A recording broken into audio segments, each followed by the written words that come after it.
All right, here we are again. Um, so this is the next phase. We're up.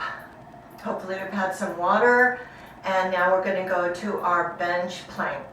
So here we go. So I've got something for my elbows on my chair, and you're going to set yourself up with your elbows, walk back a little bit, and you're going to hold this position about 20 or 30 seconds. Do not let your back sink down or rest your stomach on the chair. You do want your butt up just a tiny bit. Pull your abs in, like I said, 20 to 30 seconds.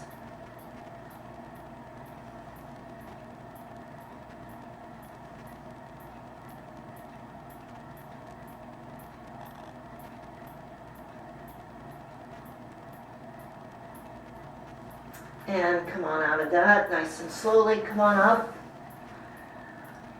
Rest for just a few seconds because we're going to go back down into that plank position and we're going to do the knee thrust. Now the knee thrust, let me get that up just a little bit. Standing, you're going to thrust your knee up with some speed, put it down slow and pause. So it comes up fast, down slow. Up fast and then pause. Up, pause. What you don't want to have happen is your upper back rounding out. You want to keep that position as your leg comes up, but you want to give it a little power. You can ease into that. We're going to do 16, and that'll be 8 per side. So here we go. Get into that plank position, and here we go. 1, 2, 3, 4, 5, 6, 7, 8.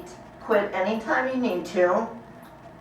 10, 11, 12, 13, 14, 15, 16. And again, just kind of walk out of it slowly and come on up. Whew. All right, get a little water. Good. We're going to go next into our airplane. So grab your stick. And this is like a one-leg deadlift, works the glute on the leg that you're standing on. So that stick goes out in front and a little over the side. I like the handle part on the floor. It's more stable that way. Try not to lean on the stick, but just use it as a little bit of helpful balance. So start with the knee up, and then you're going to have your arms out. And as you go lower in your upper body, your leg goes up higher. So the leg and the upper body work as one unit. So they're moving together. Once I sweep my leg past the midline, straight up and down, I move as one. I like to pull my knee up though because it settles my hips in case I got twisted or turned. Now in this position I want you to pause, and the easiest position for you to get into is having this hip up. It makes it much easier on this hip, but I don't want you there. I want you parallel to the ground. 10 of those is usually sufficient to produce enough fatigue to create the need for adaptation, which is what we're looking for.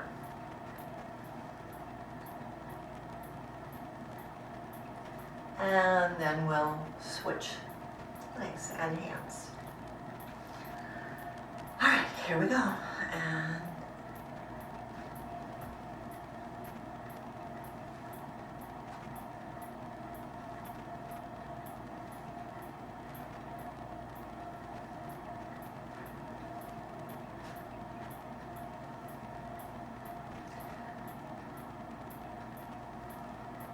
So this really works your glutes. Like I said, it's a variation of a single leg, straight leg deadlift. You want your back nice and neutral. You don't want any rounding. So you want that S curve to remain.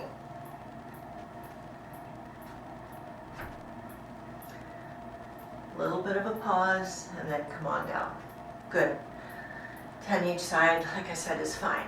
Now let's work on a little bit more balance. So we're overloading the hip again. So you'll get your little item that's fun to hold, and you're going to lift the leg up that is next to the stick. So you take it and your arm is just going to go straight up and down while that leg stays up. It's very important you don't shift your hip out as you're on it. You want that hip here. And so the idea of moving your upper body, even just this little bit, is the idea that it changes your center of gravity and balance point, and also makes the muscles in your upper body working and moving. And then the idea is to keep everything from the pelvis on down nice and stable. And then switch sides.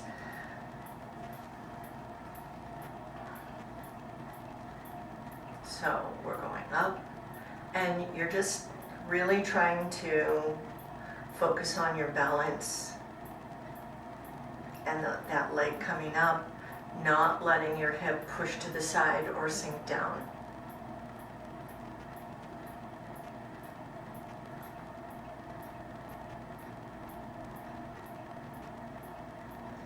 Usually about 10 presses up is good.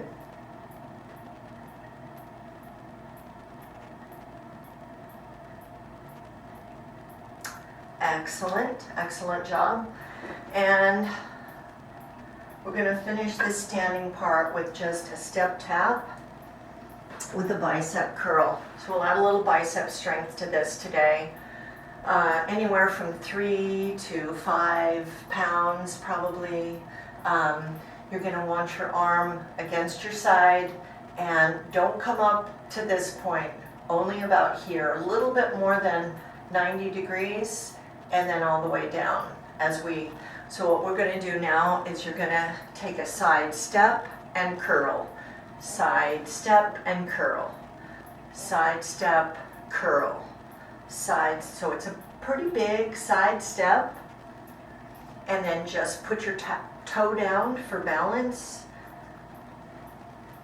But again, you're doing lateral movement, creating the need for your hip to hold you stable as you go from moving in one direction to stopping.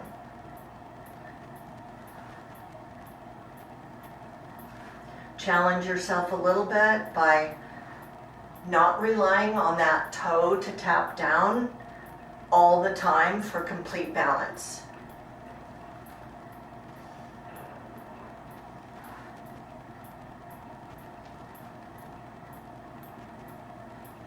Notice I bend my knees as I go into the kind of slide to the side. We do this for a minute, so if you're doing this on your own, you can just watch the clock. On the next video we'll do a tricep exercise and kind of balance it out. But I know you go to the gym, so you get some of that stuff already. All right, that's good. And then we'll go down to the floor for stretching.